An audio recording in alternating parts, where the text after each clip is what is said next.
She's an author, an inspirational speaker, an international businesswoman, and she's coming here tonight just to really share the love and share her wisdom. So let's give her a big round of applause. Denise.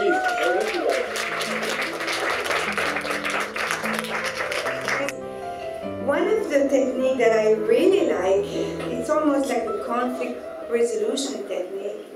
I call it the mental diet. Any one of you know that? The mental diet is really a way to clear our inside. Why mental diet? When we do a diet, we don't eat certain things. The mental diet, when we have a very disturbing feeling or a very disturbing thought, it prevents us from creating more. It prevents us from creating miracles because we're busy chewing on that resentment. Or, you know, this is so unfair if they didn't do this to me, or if, you know, they didn't fire me the right way, or this, I should have gotten this raise, or it's always injustice.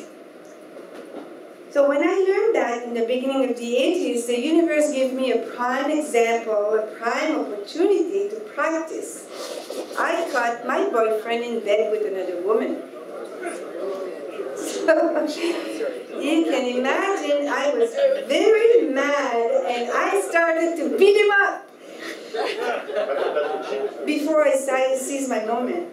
And then I stepped back and I thought, no, I just learned how to deal with life better. So what? I'm going to practice my mental diet, which meant that every time he came to my mind, I would wish him well, bless him, the best that life has to offer for you, and replace it with something else. Pull out the weeds, put what I want in my garden. Because I want to be free to create, to have the inspiration to move forward in doubling my miracles to my better life. Now, I was very resentful, right? It's not because I learned this technique last week that I'm going to be good at this in a minute. So it felt like I was playing ping pong. He comes to my mind, I wish him the best that life has to offer, and then on you go, and replace it with what I want to live in my life, or whatever goal I had at the time, or whatever affirmation I chose for myself. I was like literally playing ball because I was obsessed, resentful. Kept doing it because I want to create, and I know when I focus on create more of the same. Do I want more of this same? No. Now, what do most people do in this situation when they find their partner in bed with someone else? Thank you. They may talk about it to many people that want to listen. Oh, you know how bad this was and how unfair and look what he did to me, and be resentful at men for years on this. Chew on this forever. Have a resentful face and attract bad relationship one after the other. So I didn't do this blessing for him. I kept doing that, playing ping pong, because I didn't have any other alternative. Certainly don't want to create this kind of stuff in my life. And the mind is very powerful. So 2 weeks later, I'm living in Vancouver, then I'm walking on Granville Island, and I realized after 2 weeks, I hadn't thought about him or the event of the whole day. Wow, that really works. So I continue every time after that he would come to my mind, or the event, you know, if he came once in a while, I would do the same thing. So I did not let him the opportunity or this event, the weeds, to take a hold in my garden. I tend to my garden. I only want in there what I want in my life. The next example of this conflict resolution is right here. I was living in Toronto working at George Brown College as a training consultant, working with businesses. We were 13 of us in the office. each had our own little offices. And one of our co-workers was made our boss. She became very bossy. No one liked it, including myself. So in the corridors, we're all bitching about her. And then, you know, when you learn these things and you know how powerful the mind creates, you don't want to create conflicts. I step back, I seize my moment.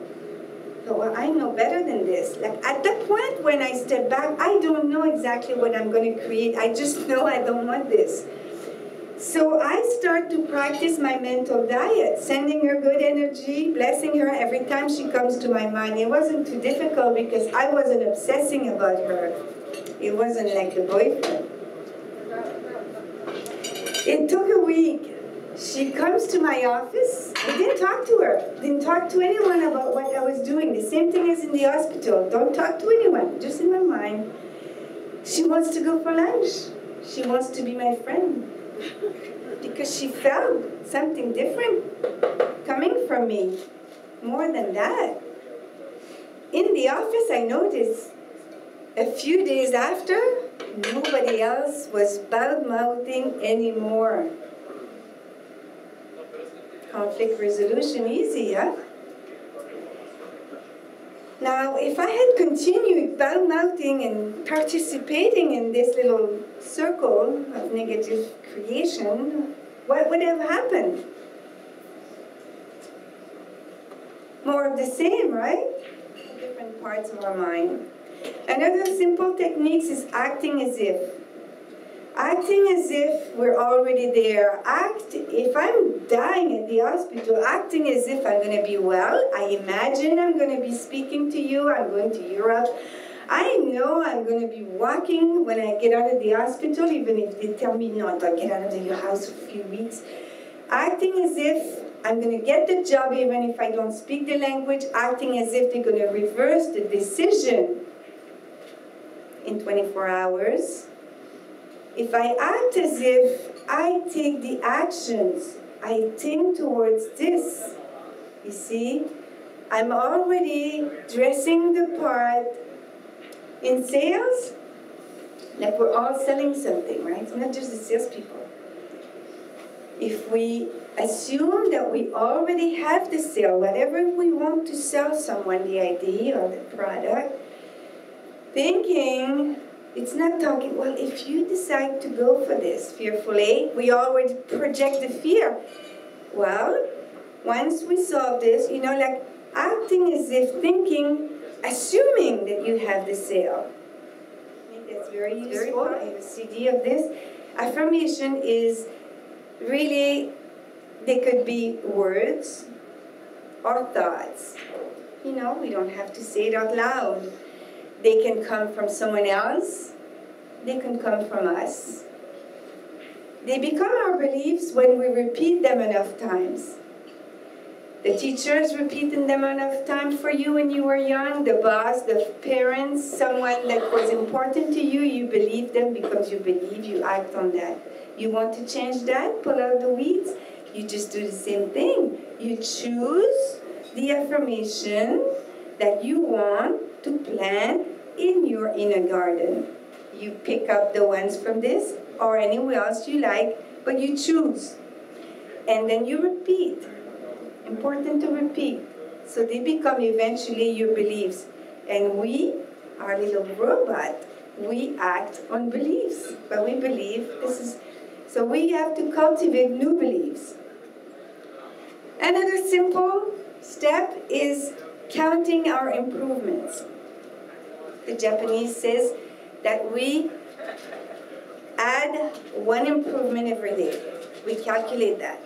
As small as it is, we make sure we have one every day.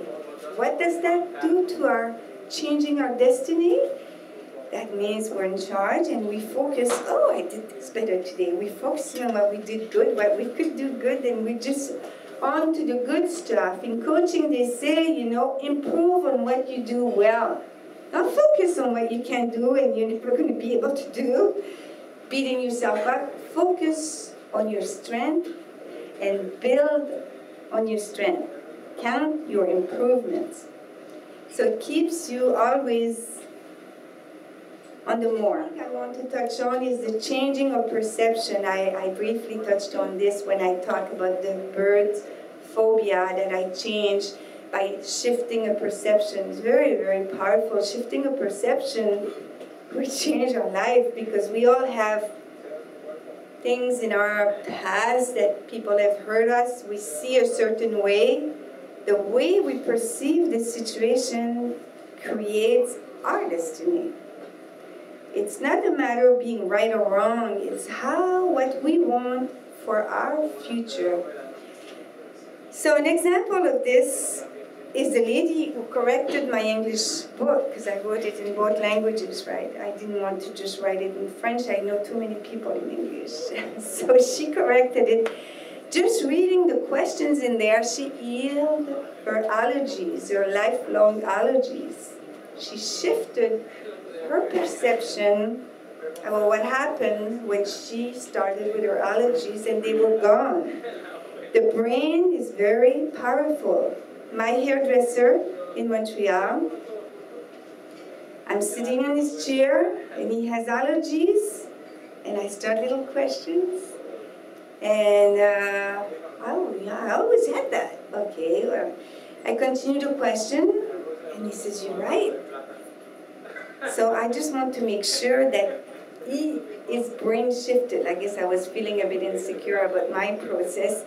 I wanted to, the one who corrected didn't have any help, but I said, your brain doesn't need anything else now. You know this is different. Today, then it was then. Today, you're living different. You have more power. You're living in a different situation. You make a new decision. This is over. I come back the week after. He says, Denise, it's gone. You're a witch. The allergies, he was taking products every spring. They were gone. So he was very grateful. He says, can you do anything with my eczema at the waist? Okay, let's try. Few questions. The week after I come back, the eczema is gone. This is like there's a story, I'm going to leave you with that story. Is a man who's allergic to roses. And he comes home one day, and they have a big entrance hallway, and he sees there's a round table, and it's a big, huge bouquet of red roses. And he just looks at this, and he just like starts choking right away. And then he's just like, he can't breathe. So he just leaves and go call the neighbor, please help, help. So they go and call the ambulance and rush him to the hospital. And there at the hospital, he's just like fighting for his life. They call his wife, who was at work, and she comes, and she says, well, darling, what happened? He says, well, Sherry, what did you do? And he says, well, I don't understand. You know I'm allergic to roses. She says, well, what happened? Well, he says, why did you put these roses in the entrance? She says, well, darling, they're plastic roses. The mind is so powerful. The perception we have about things is everything. So the question, if I understood correctly, is what I would comment on going with the flow, which is a beautiful thing, and trying to manifest consciously. Is that the question? Yeah, compared to the two things. Many people ask about that. That's a good question. I think accepting and being peaceful with the flow, it is a beautiful thing, I would agree. If you want to create above what there is in the flow for you, you can. Well, you could accept just what the flow is. If you're happy with that, no one is forcing anyone to create above what is going there. But you see, someone that's dying could go with the flow and die. Someone that has living as an orphan in foster home could accept and go with the flow and try to be happy even if there's sexual abuse. they could hang on to some principles that would help them create another space where they could be happier and get in another flow. I don't know if that answers, but I think if someone is happy, I think that's the question. If you're happy with the flow, why would you create something different, right? Is that the question? If you're happy, I mean, I'm not here to say that everyone has to change your destiny. It's just to say, why stay in a victim role? If we are in a situation that we sense we are a victim, I have a fear of birds, am I going to die with this? I'm not a victim. So the flow, if we're happy and peaceful, if I reach that state, it's a beautiful state. Why change it? That's the destiny that we all want, I think. Right? It doesn't mean that we have to have more money, we have to have a better job, we have to have whatever. No, I think it's whatever someone is happy. The question is, if there's one job and all the people here want this job and they all practice what's in the book, and they all do it equally well. They do it. What is the question? My question is, there's one job. And what is the question? You have multiple people trying for it, and they're all using your techniques. So what is the question? Well, my question is, who gets the job, and why did the 3 or 4 others that did exactly the same thing not get the job? So in the question, I'm hearing there's only one perfect job for all these people. No, maybe that job. They all want that job. They all want that job. Okay, precision. They all want that job. I wanted the Toshiba job. So if we're clear on the criteria that we want, focus on that. There's 4 people here. Okay? They apply to the same job. They do their work. They all have the criteria. They will manifest. Whether it's just job, the timing of the universe is not always ours, right? This is something I've learned. It doesn't always happen when we want. I may think this is the job, that it has to be this job. It will manifest according to my criteria if I do what I'm supposed to do, and I keep on doing what I'm supposed to do, and take care of my doubts and fears along the way, and my frustration. This other person got it, and I didn't get it, and how come I did all the work, and I was at the same seminar, and I did the same, and how come they got it, she got it, and our 3 did not. So basically what you're saying is that, yes, I'm focusing on this job, and I'm doing everything right. I don't get it, not because I did something wrong, but because this job really isn't perfect for me, and the perfect job is still out there for me. Because what I sense in your question, there's a little bit of limiting there. Is like there's only one job that can fill my criteria, and it's not true. When we focus on what we want, if someone else gets it, we have to be in the thought the universe is big. There is more. If I lose a contract, there's more. Okay, so there is many jobs that could make you happy. There's not only just one. And if there's 4 people, there may be 10 jobs, 20 jobs meeting all these criteria. It's not limiting. So I sense there's a little bit of limit in the question. That's a very good question. How do someone find their dreams when they don't know what their dreams are? How did the chiropractor save his daughter without knowing how it's going to happen? The person knows there's a place for them. Cultivating the idea, there's a place for them. There's a better place for them. There is a good place for them. That place would have these criteria. I would feel good. I'd be happy. I would be working with these people, or I would have this free time.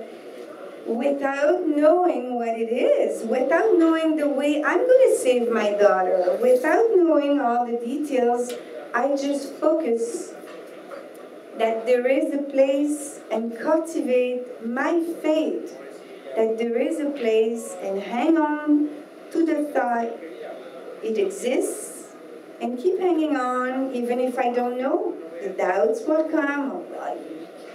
Oh, maybe you're not good for this, maybe you're not good. I don't know. I just trust. I explore and I trust. Does that answer the question? You're suggesting that she could also set a goal for clarity? Yes. Definitely. Asking for clarity. Yeah.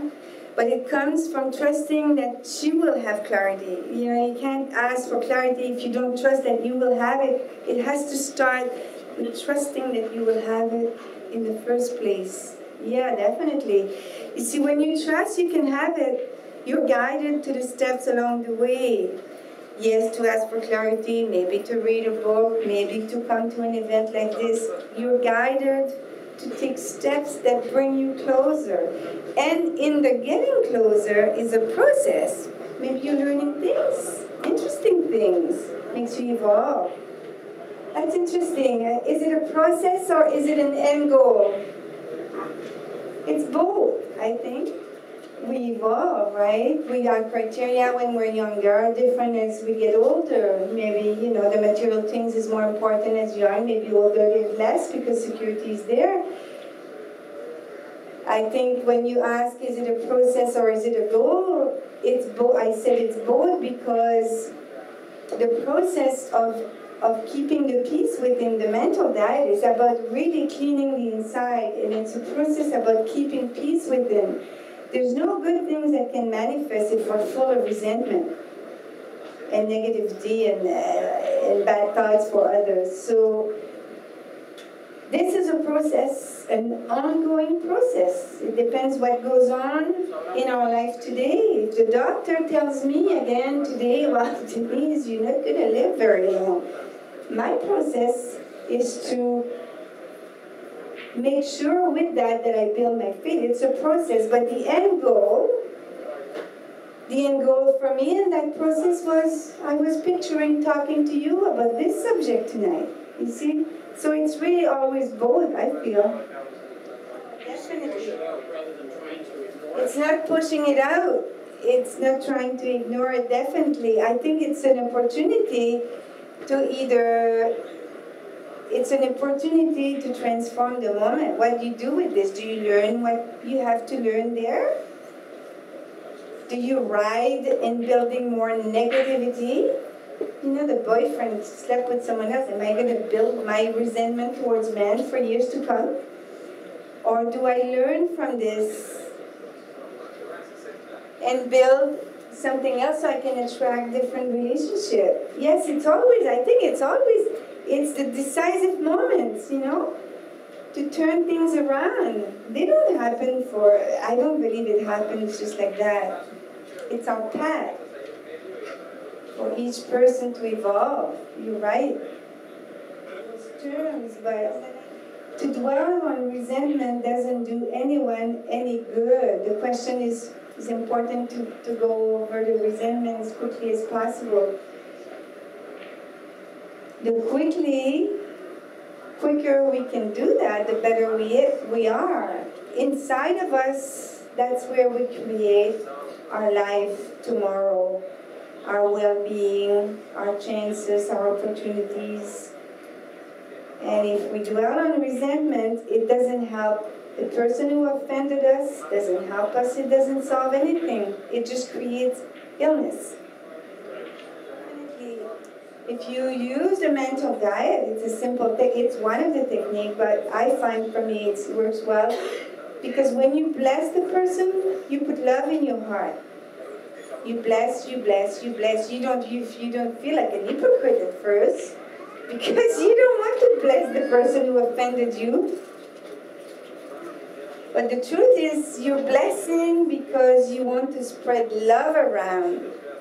You want to spread love around you. You want to have love in your heart, so you attract love.